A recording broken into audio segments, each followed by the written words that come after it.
ese wigeze wicara ureba isi ukuri kuzengurutse bigutera kwibaza iki kibazo uti kubaho bimaze iki? Kuki tuvuka?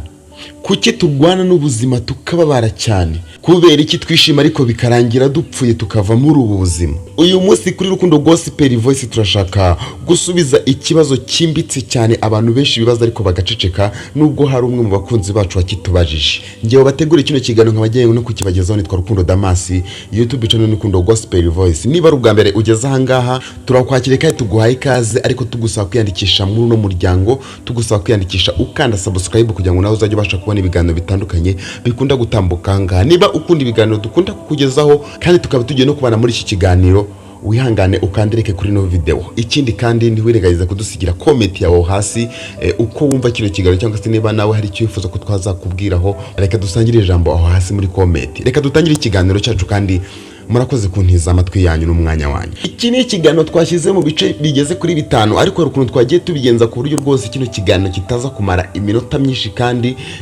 kikabasha gusubiza ibibazo by'abantu benshi bagiye batandukanye bibaza muri ubu buzima. Muri iki gice cya mbere reka turebere hamwe ese ubundi kubaho bimaze iki. Hari abantu bafite amafaranga ndetse menshi cyane, ariko ugasanga abo bantu nta mahoro bafite. Hari n'abandi bafite ubuzima bwiza, ariko igihe cyose ubusanga bibaza ngo nubwo dufite ubuzima bwiza ariko nta kintu bitumariye. Hari n'abandi bafata igihe cyo gusenga, ariko ugasanga barimo barabaza Imana bati Mana waturemeye iki ubundi? Kuki duhangayika?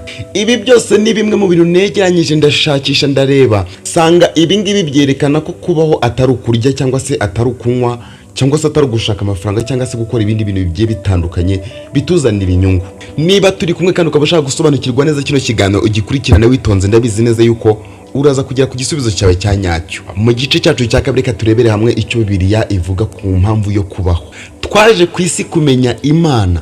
Yohana ibice 17 n'umurongo wa 3 haravuga ngo ubu nibwo bugingo buhoraho, ko kumenya ko ari wowe Mana y'ukuri yonyine, kamenya n'uwo watumye ari we Yesu Kristo. Ahangaha urahita usobanukirwa neza yuko tutaje ku isi kuba twashaka amafaranga cyangwa se ibintu bigiye bitandukanye, ahubwo twaje no gushaka Imana. Twaje ku isi kubaho dukunda, twaje ku isi gukunda Imana, twaje ku isi gukunda abantu, twaje ku isi kubabara ndetse no kubaka, ntabwo twaje gusenya. Ikindi kintu ushaka kukubwira nuko ubuzima bugira igisobanuro, cyangwa se ubuzima ushobora kuba wabona igisobanuro cyabwo neza iyo ubayeho mu rukundo, iyo ubayeho ukunda abantu, iyo ubayeho ukunda Imana. Ikindi ukwiriye gusobanukirwa nuko twaje ku isi gusohoza umugambi w'Imana, kuko ndi Imana ibafitiye umugambi mwiza. Yeremiya ibice 29 n'umurongo wa 11. Buryo ukwiriye kumenya neza yuko nta muntu wigeze uvuka ku mpanuka. Niyo waba waravukiye mu buzima bugoye cyane, niyo waba waravukiye mu bukene cyangwa se mu gahinda gakomeye cyane, cyangwa se waranzwe bikomeye,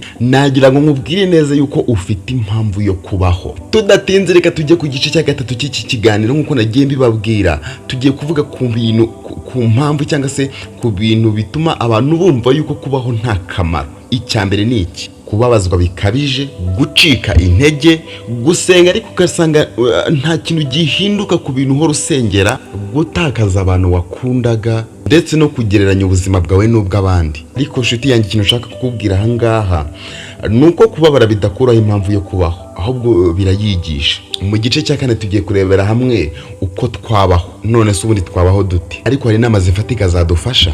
Gerageza kwemera yuko ubuzima atari ubworoshye, ahubwo ari ubufite intego. Jya ukunda kuba hafi y'Imana nubwo ibisubizo byawe byose utari kubibona nk'uko bikeneye. Ntugacike intege kubera ibintu bigiye bitandukanye uri kugenda uhura nabyo cyangwa se uri kugenda unyuramo. Jya ugerageza kubaka imitima y'abandi apana kuyisenya. Igice cya 5 turi gusoza aricyo cya nyuma. Niba wibaza uti kubaho bimaze iki, najya nkubwira ukuri yuko icyo nacyo ubwacyo ni ikimenyetso cy'uko ubuzima bwawe bufite agaciro.